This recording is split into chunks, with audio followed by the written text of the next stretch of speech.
ان الحمد للہ، میرا مقصد اصلاح معاشرہ، میرا مقصد سنت کی پہچان، میرا مقصد رسم و رواج بدعات سے اجتناب۔ آئیے ساتھ دیجیے، شیئر کیجیے، کمنٹ کیجیے، لائک کیجیے، سبسکرائب کیجیے۔ اللہ تعالیٰ نے انسان کو پیدا فرمایا اور پیدا فرمانے کے بعد اللہ تعالیٰ نے اسے یوں ہی نہیں چھوڑا، بلکہ اس کی دنیا اور آخرت کی فلاح کامیابی کے لیے انبیاء علیہ السلام کو بھیجا، اپنی مقدس کتابیں صحیفے نازل فرمائے اور ہر اعتبار سے اس کے لیے ہدایت اور گمراہی کے راستوں کو واضح کیا۔ انسان اپنے اعمال، اپنے اخلاق، اپنی عادات، اپنے افعال کی وجہ سے اللہ کا محبوب بندہ بن جاتا ہے، اور پھر کبھی یہی انسان اپنے اعمال، اخلاق، افعال اور دیگر چیزوں کی وجہ سے یہ اللہ تعالیٰ کا مبغوض ترین بندہ بن جاتا ہے۔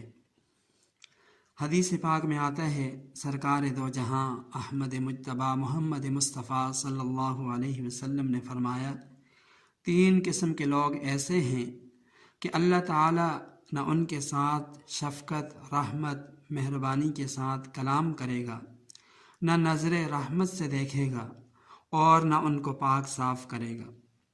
ان میں سے ایک وہ آدمی ہے، فرمایا، جو کسی مسافر کو زائد پانی سے مستفید ہونے نہیں دیتا۔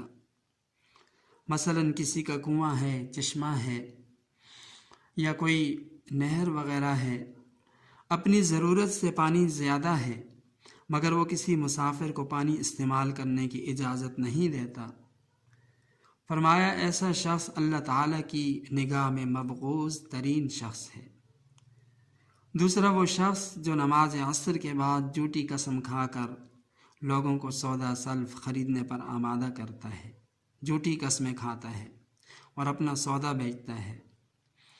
اور تیسرا وہ شخص ہے جو خلیفۃ المسلمین امام کے ہاتھ پر بیعت کرتا ہے، پھر اگر اس کا دنیاوی مقصد پورا ہوتا ہے تو اس عہد کی پاسداری کرتا ہے، اور اگر مقصد پورا نہیں ہوتا تو پھر اس عہد کی بیعت کی پاسداری نہیں کرتا، بلکہ اس کی خلاف ورزی کرتا ہے۔ تو یہ 3 قسم کے لوگ اللہ تعالیٰ کی نگاہ میں مبغوض ترین لوگ ہیں۔ ایک اور حدیث میں یوں آتا ہے، نبی پاک صلی اللہ علیہ وسلم نے فرمایا، جو شخص اپنے والدین سے بیزاری کا اظہار کرتا ہے، یعنی ان کی خدمت کرنے کے بجائے، ان کے ساتھ حسن سلوک کا معاملہ کرنے کے بجائے، ان کے ساتھ احسان کرنے کے بجائے ان سے نفرت کرتا ہے، تو یہ اللہ تعالیٰ کے ہاں مبغوض ترین آدمی ہے۔ دوسرا آدمی فرمایا جو اپنی اولاد سے نفرت کرتا ہے، انہیں ان کی مطلوبہ شفقت، محبت مہیا نہیں کرتا۔ اور تیسرا آدمی وہ ہے کہ جس پر اس کی قوم نے اس پر احسان کیا، انعام کیا، مگر وہ ان کی ناشکری کرتا ہے، ناقدری کرتا ہے۔ تو فرمایا یہ 3 قسم کے لوگ ایسے ہیں کہ اللہ تعالیٰ قیامت کے دن ان سے نہ تو کلام کرے گا، نہ ان کو نظر شفقت سے دیکھے گا، اور نہ انہیں پاک صاف کرے گا، بلکہ یہ گناہوں کے اندر لت پت ہوں گے، عذاب کے اندر مبتلا ہوں گے۔ ایک اور حدیث میں فرمایا 3 قسم کے آدمی اللہ تعالیٰ کے ہاں مبغوض ترین آدمی ہیں۔ فرمایا پہلا وہ شخص جو اپنی شلوار، پاجامہ، پتلون اس کو ٹخنوں سے نیچے لٹکاتا ہے۔ یہاں یہ بات بھی سمجھنے کی ہے کہ مردوں کے لیے شلوار ٹخنوں سے نیچے کرنا یہ مکروہ تحریمی، حرام کے درجے میں ہے، چاہے نماز کی حالت ہو یا غیر نماز کی، چاہے دل کے اندر تکبر ہو یا نہ ہو۔ باہر صورت مردوں کے لیے حکم یہ ہے کہ وہ اپنی شلوار، پتلون وغیرہ وہ ٹخنوں سے اوپر رکھیں، البتہ عورتیں مستثنیٰ ہیں۔ تو پہلا وہ شخص مبغوض ترین ہے جو اپنے پاجامہ، شلوار، پتلون کو ٹخنوں سے نیچے لٹکاتا ہے۔ دوسرا شخص جو جھوٹی قسم اٹھا کر سودا سلف بیچتا ہے تاکہ لوگ اس کے جھوٹ پر یقین کر کے اس سے خرید و فروخت کریں۔ اور تیسرا شخص المنان، جو کسی پر احسان کرتا ہے، کسی کے ساتھ اچھائی کرتا ہے، کسی کے ساتھ نیکی کرتا ہے اور پھر اس کو گنتا ہے، تو اس کا یہ احسان ضائع ہو جاتا ہے، بلکہ وہ مبغوض ترین لوگوں کے گروہ کے اندر وہ شامل ہو جاتا ہے۔